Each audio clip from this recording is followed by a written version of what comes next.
శ్రీమాత్రే నమః. అందరికి నమస్కారం అండి. ఈరోజు మనము తులారాశి వారి యొక్క జాతక ఫలితాల గురించి తెలుసుకోబోతున్నాము. తులారాశి వారికి జూలై 26 అనగా శనివారం నాడు వీరి యొక్క జాతక ఫలితాల గురించి తెలుసుకోబోతున్నాం.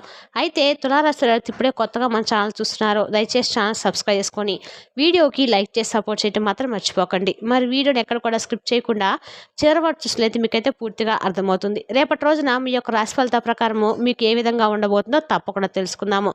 మరి అంతకన్నా ముందుగా ప్రతి ఒక్కరికి కూడా ఏదో సమస్య ఉంటూనే ఉంటుందండి. సమస్యలు ఎవరంటే ఉండరు కదా. అంటే ప్రేమ, పెళ్లి, ఉద్యోగం, వ్యాపారము, ప్రేమించి మోసపోవటము, నాగదోషము, సంతానం లేకపోవటము, భార్యాభర్తల మధ్య గొడవలు, ధనం లెక్కలు లేకపోవటము, రాజకీయము, కోర్టు సమస్యలు, మీ మీద చెడు ప్రయోగాలు చేయటము, ఇలా ప్రతి ఒక్కరికి కూడా ఏదో సమస్య ఉంటూనే ఉంటుంది. అయితే ఎక్కడెక్కడికో వెళ్ళి జ్యోతిష్యం చెప్పించుకొని నిరాశ చెంది ఉంటే ఒక్కసారి మన గురువు గారిని కాంటాక్ట్ అవ్వండి. ఓం శ్రీ భద్రకాళి జ్యోతిష్యాలయము. మన గురువు గారి పేరు వచ్చి రామదాస్ పండిత్ గారండి. మీరు సంబంధించిన ఫోన్ నెంబర్ 9881559967. చాలా నమ్మకమైన గురుగారండి. మన గురువుగారు స్త్రీ పురుష వశీకరణ చేయడంలో చాలా ప్రత్యేకత గలవారు. ఒక్కసారి ప్రయత్నించండి, ఎటువంటి సమస్యకైనా గంటలో పరిష్కారం చూపిస్తారు. ఇక వివరాల్లోకి వస్తే కనుక రేపటి రోజున ఈ రాశి వారికి వీరి జీవితంలో పొందలేటువంటి వస్తువు కానీ ఏదైనా సరే, మీ కోరిక ఏదైనా సరే రేపటి రోజున మీకైతే జరుగుతుంది. దానివల్ల మీకు రెట్టింపు ఎటువంటి సంతోషం, ఆనందము మరింత ఎక్కువగా అవుతుందన్నమాట. మానసికమైనటువంటి ఆరోగ్యం కూడా మరింత ఎక్కువగా రెట్టింపు అవుతుంది. అలాగే అనుకూలమైన రోజుగా రేపటి రోజున చెప్పుకోవచ్చు.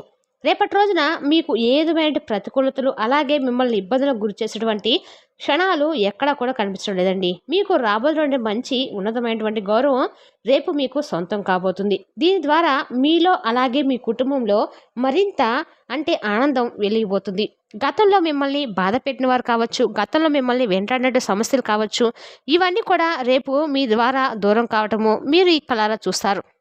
అలాగే మీకు చాలా రోజుల నుండి జరగటం లేనటువంటి ఒక పని చక్కగా ఎటువంటి పెండింగ్లో లేకుండా పూర్తవటం అయితే జరుగుతుంది. అలాగే ఒక వ్యక్తి ద్వారా ఒక సపోర్టింగ్, ఒక ధైర్యం అనేది రేపటి రోజున మీకు కలగబోతుంది. ఒక మాటలో చెప్పాలంటే మిమ్మల్ని అందరూ కూడా రేపటి రోజున మీ ప్రవర్తన, మీ యొక్క రూపం, మీ తెలివితేటలు, మీ మాటలు, మీ పొగరు వీటన్నిటికి కూడా ఒక వ్యక్తి బాగా ఇష్టపడతారు. ఆ వ్యక్తి మిమ్మల్ని ఏదో ఒక విధంగా మీతో మాట్లాడేందుకు ప్రయత్నించి ఒక సలహానో లేదంటే ఒక ఉద్యోగమో కావచ్చండి, ఇలా లేదంటే ఒక బిజినెస్ పరంగా కావచ్చు, లేదంటే ఎక్కడైనా కానీ మీరు విదేశాలకు వెళ్ళి అక్కడ ఏదైనా మంచి ఒక స్థాయికి వెళ్ళాలని చెప్పి కలలో కంటున్నటువంటి మీకు మీ మాటల రూపంలో కానీ లేదంటే మీరు చేసినటువంటి ఎక్స్ప్లెనేషన్కి సంబంధించినటువంటి ఎదుటి వాళ్ళు ఇంప్రెస్ అయ్యే విధంగానో ఉంటుందన్నమాట. దాని ద్వారా మీకు మంచి సమాజంలో ఉన్నతమైన గౌరవము, ఒక మంచి ప్రత్యేకమైన స్థానము రేపటి రోజు మీరు పొందుతారు. అలాగే మీ నుండి దూరమైన ఒక బంధము మరలా మీ జీవితంలోకి అయితే రావడం జరుగుతుంది. ఇటువంటివన్నీ కూడా ఊహించినట్టు పరిణామాలు జరుగుతాయి. ఇక ఎవరితో కూడా రేపటి రోజున గొడవలు కానివ్వండి, ఇలాంటివి ఏదైనా కానీ జరుగుతాయి అంటే మాత్రం తప్పకుండా కొంతమంది వ్యక్తులతో లేనిపోని వాగ్వాదాలు చోటు చేసుకునేటువంటి విధంగా కనిపిస్తుంది. కాబట్టి గొడవల విషయంలో మాత్రం కొంచెం జాగ్రత్తగా ఉండండి. మీ జీవితంలో మీ పనుల్లో కొన్ని మార్పులు చేర్పులు అనేవి కూడా జరుగుతాయి. అయితే దీనికి తగిన విధంగా కూడా ఒక చిన్న పరిహారం అనేది చేసుకుంటే చక్కగా రేపటి రోజున మీపై ఏదైనా కానీ జాతక దోషాలు కానీ నరదిష్టి కానీ ఉంటే ఇవి తొలగిపోతాయి. మరి రేపటి రోజున మీ పనుల్లో మీరు ఎంత బిజీగా ఉన్నప్పుడు కూడా మీరు మీ పనులు సకాలంగా పూర్తి చేస్తారు. మరి అసలు ఖాళీగా ఉండటం అనేది మీకు ఈ రాశి వారికి పెద్దగా ఇష్టం ఉండదండి. అలా ఖాళీగా ఉన్నవారిని కూడా చూసి మీరు కోపడతారు. ఎవరైనా ఖాళీగా పని పాట లేకుండా కూర్చుంటే ఎవరికైనా కానీ ఏదైనా పని చేసుకోవచ్చు కదా, ఎందుకు సమయాన్ని వృధా చేస్తున్నావు అని చెప్పి సలహాలు కూడా ఇస్తూ ఉంటారు. అలాగే జీవితంలో ఒక స్థాయికి రావాలని చెప్పి మంచి సంకల్పంతో ఆలోచిస్తూ ముందుకు సాగుతూ ఉంటారు. ఎదుటి వ్యక్తులు కూడా అలాగే ఉన్నతమైనటువంటి గౌరవాన్ని పొందాలని చెప్పి తహతలాడుతూ ఉంటారు. నిజం చెప్పాలంటే నేటి సమాజంలో ఇలా ఎవరు కూడా ఆలోచించరండి. కానీ ఇటువంటి ఆలోచన ధోరణి అనేది మీకు మాత్రమే సొంతం. మీరు బాగుపడమే కాకుండా సమాజంలో మీతో పాటు ఉన్న అందరూ కూడా బాగుపడాలని చెప్పి, మీ ద్వారా అందరూ సంతోషంగా ఉండాలని చెప్పి ఎప్పుడు కూడా భగవంతుని కోరుకుంటూ ఉంటారు. కష్టంలోనే ఉన్నవారిని చేరదీస్తారు. అలాగే వారికి ఏదైనా అవసరం ఉంటే మీ దగ్గర ఉన్నా లేకపోయినా వారికి అవసరానికి ఏదైనా ₹1 ఇస్తారు. అలాగే వారికి ఉపయోగపడేటువంటి పనిని కూడా వారికి కల్పించేందుకు ముందుగా ఉంటారు. ఇక మన జీవితంలో మనం ఒక స్థాయికి వెళ్ళాలని, మంచి గౌరవాన్ని పొందాలని ఎవరికి మాత్రం ఉండదు చెప్పండి. అలాగే మీకు కూడా ఎన్నో కలలు, మీ జీవితం పట్ల మరెన్నో ఆశలు, కానీ గత కొన్ని రోజులుగా మీరు అనుకున్నటువంటి ప్రతి పని కూడా వెనక్కి వెళ్ళిపోవడం మిమ్మల్ని మరింత ఎక్కువగా కృంగతీస్తూ ఉండడమే కాకుండా నిరాశ, నిస్పృహలకు లోనయ్యే చేస్తుంది. కాబట్టి మిమ్మల్ని దేని గురించైతే ఇబ్బంది గుర్చేసినటువంటి పనులు కానీ, మనుషులు కానీ ఇవన్నీ కూడా మీ నుండి శాశ్వతంగా దూరం కావడానికి భగవంతుని యొక్క అనుగ్రహం అనేది మీకు రేపు సంపూర్ణంగా కలగబోతుంది. కాబట్టి మీకు లక్ష్మీదేవి యొక్క అనుగ్రహం అనేది రేపటి రోజున పుష్కలంగా కనిపిస్తుందండి. కాబట్టి రేపు ఉదయాన్నే చక్కగా నిద్రలేచి ఇంటి గుమ్మాన్ని అలంకరించుకొని భగవంతుని యొక్క ఆరాధన చేసుకోండి. లక్ష్మీదేవి యొక్క ఆరాధన రేపటి రోజున మర్చిపోకుండా చేసుకోండి. ఇంట్లో అమ్మవారికి తీపిని నైవేద్యంగా పెట్టండి. చక్కగా దీపారాధన చేసుకున్న తర్వాత ఆ దీపారాధనలో ఒక యాలుక్కాయను కానీ, ఒక లవంగాన్ని కానీ వేసి చూడండి. అలాగే అమ్మవారి ముందు సంకల్పం చేసుకోండి. మా బాధ ఇది, మా కష్టం ఇది. మేము ఎన్నో రోజుల నుండి అనుకున్నటువంటి పని పెండింగ్‌లో పడిపోతుంది. మేము ఎంతగా ముందుకు వెళ్ళాలనుకున్నా కానీ ఎవరో తెలియకుండా మమ్మల్ని వెనక్కి పట్టి లాగుతున్నట్లుగా అనిపిస్తుంది. మేము అనుకున్నటువంటి పని సక్రమంగా సాగేలాగా చెయ్యమ్మా అని చెప్పి మనస్ఫూర్తిగా తల్లిని వేడుకోండి. ఇక మీకు రేపటి రోజున కొంతమంది మనుషులతో కానీ అంటే ఎక్కువగా మీరు మీ పని మీరు చేసుకుంటూ ఉంటారండి. అనవసరంగా ఎవరితో కూడా ఎక్కువగా మాట్లాడడానికి ఇష్టపడరు. కాబట్టి మీరు ప్రశాంతంగా చాలా ఎక్కువగా అంటే పీస్‌ఫుల్‌గా గడపడానికి ఎక్కువగా ఇష్టపడుతూ ఉంటారని అర్థం అనమాట. అంటే మనుషుల్లో మాట్లాడకుండా ఇంకెవరితో మాట్లాడతా అని చెప్పి మరలా ఎక్కువగా అనుమానాన్ని పెట్టుకోకండి. అందరూ కూడా మనుషులతోనే మాట్లాడతారండి. కాకపోతే ఏంటంటే మీరు ఎక్కువగా మాట్లాడడానికి మీ వ్యవహారాలు కానీ, లేదంటే మీకు సంబంధించినటువంటి విషయాలు కానీ, చెప్పుకోవడం కానీ అని ఇటువంటివి చెప్పుకోరనమాట. ఒకటి మాట్లాడితే లేనిపోని ప్రాబ్లమ్ క్రియేట్ చేసుకున్న వారం అవుతాం. ఎందుకు ఎంతవరకు ఉండాలో అంతవరకు ఉంటే బాగుంటుందని చెప్పి అనుకుంటూ ఉంటారు. కానీ ఏంటంటే మనం ఎంత సైలెంట్‌గా ఉన్నా పక్క వాళ్ళు మాత్రం మనల్ని రెచ్చగొట్టే స్వభావాలు కలిగి ఉంటారండి. ఏదో ఒక నిందలేసే ప్రమాదంలోనే పొంచి వస్తూ ఉంటారు.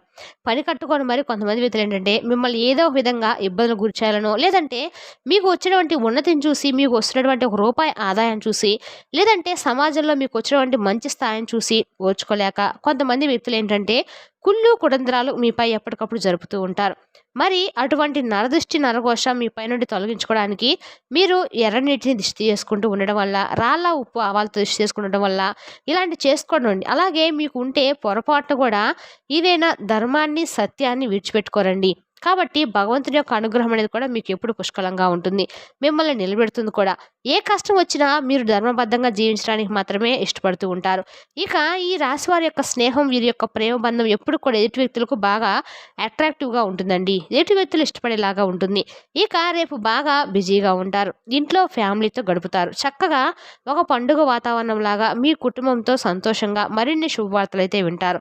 అలాగే ఇష్టమైనవి వండించుకొని తినడము, చక్కగా మంచి బట్టలు వేసుకోవడము, ఫ్యామిలీతో మంచి సమయం స్పెండ్ చేయడము రేపటి రోజున మీరైతే చూసుకుంటే కనుక చాలా ఆనందంగా మీకు తెలియకుండా రోజైతే గడిచిపోతుంది. అయితే ఫ్యామిలీకి తగ్గట్టుగా మీకు అనుకూలంగా నడుచుకోవడం, వారికి ఇష్టమైనవన్నీ కూడా తెచ్చిపెట్టుకోవడము, వారితో కలిసి మాట్లాడడం, వారిని చూసి సంతోషపడము, ఇలా ఫ్యామిలీతో సంతోషం గడిపామని చెప్పి ఒక భావన చాలా రోజుల తర్వాత మీకు అనిపిస్తుంది. ఎందుకంటే ఫ్యామిలీ ప్రియులుగా కూడా ఈ రాశి వారిని చెప్పుకోవచ్చు. కుటుంబం కోసం మీరు ఎంత కష్టపడినా కూడా మీరు ఎప్పుడు కూడా కష్టాన్ని గుర్తుపెట్టుకోరండి. వారి ఆనందాన్ని చూసి మురిసిపోతూ ఉంటారు. ఎంత చేసినా కూడా కుటుంబం బాగుంటే మనం బాగుండాలనేటువంటి సంకల్పంతో కుటుంబం కోసం ఏదైనా సాధిస్తూ ఉంటారు. ఎంత శ్రమైనా కానీ చేస్తూ ఉంటారు. ఇదంతా మనం చేస్తుంది దేనికోసం? మన కోసం, మన కుటుంబం కోసం కదండీ అనేటువంటి భావన మీలో ఎక్కువగా ఉంటుందండి. మిమ్మల్ని కాపాడుతూ కూడా ఉంటుంది. ఇక బయట కూడా పెద్దగా ఏ విషయాలు కూడా చెప్పుకోవడానికి, లేదంటే ఒకరి మీద విమర్శలు చేయడాలు మీకు పెద్దగా ఇష్టం ఉండదని చెప్పుకోవచ్చు. అలాగే ఎదుటి వ్యక్తులకు ఏదైనా కానీ కోపాన్ని తెచ్చే విధంగా మీ ప్రవర్తన అసలే ఉండదు. ఇక మీరు కొంచెం కోపానికి గురయ్యేటువంటి కూడా కోపం మీలో ఎక్కువసేపు దాగి ఉండదండి. మీలో అతి ప్రేమ, అతి మంచితనం ఉండడం వల్ల కొంతమంది వ్యక్తులు కూడా మీ తలపై ఎక్కి కూర్చుంటున్నారు. అంటే మీ ద్వారా ఆసరా పొందినటువంటి వ్యక్తులు కావచ్చు, లేదంటే మీ ద్వారా మంచిని పొందినటువంటి వ్యక్తులు కావచ్చు, మీకు తెలియకుండానే మీకు శత్రులుగా కొని తెచ్చుకున్నటువంటి వారు అవుతారు. కాబట్టి అతి మంచితనాన్ని కొంచెం తగ్గించుకుంటే మంచిదండి. మీరు ఏదైనా కానీ మీ ద్వారా ఏదైనా సలహాలను, సహాయాన్ని, లేదంటే ఇంకా ఏదైనా మంచి జీవితాన్ని పొందిన వారు కూడా మీకు రివర్స్ అవుతారనమాట. కాబట్టి అటువంటి వ్యక్తులతో కొంచెం జాగ్రత్తగా మసులుకోండి. ఇక విపరీతమైనటువంటి భయానికి గురయ్యేటువంటి ఒక చిన్న సంఘటన అయితే రేపటి రోజున ఇంట్లో పెద్దవాళ్ళకి ఏదైనా కానీ అనారోగ్య సమస్యలు రావటం కానీ, లేదంటే వారి పరంగా మీరు ఏదైనా కొంచెం అప్పటికప్పుడే మానసికమైనటువంటి ఆరోగ్యం అనేది దెబ్బతీసేలాగా హై టెన్షన్‌కు గురవుతారు. ఎక్కువగా బాధపడాల్సిన అవసరం అయితే లేదండి. చక్కగా వారు మరలా తిరిగి కోలుకుంటారు. ఎక్కువగా బాధపడకండి. అలాగే నరఘోష, నరదృష్టి ఇవన్నీ కూడా మీకు కొంచెం ప్రతికూలంగా కనిపిస్తూ ఉన్నాయి. కనుక మీరు చేయవలసినటువంటి పని ఏంటంటే కనుక మీరు ప్రతిరోజు కూడా నిద్రపోయే ముందు కళ్ళు ఉప్పుతో ఆవాలతో దిష్టి తీసేసుకుంటూ ఉండండి. తద్వారా మీకు కొంచెం ప్రతికూలత అనేది తగ్గుతుంది. మీకు మీరు ప్రతిరోజు కూడా ఇంట్లో దీపం పెట్టుకొని బయటకెళ్ళడం అలవాటు చేసుకోండి. మీకు అది చాలా మంచయితే చేస్తుంది. మరి తెలిసిన తులారాశి వారి యొక్క జాతక ఫలితాలను తిరిగి రేపటి వీడియోలో మళ్ళీ కలుసుకుందాం. Thank you for watching.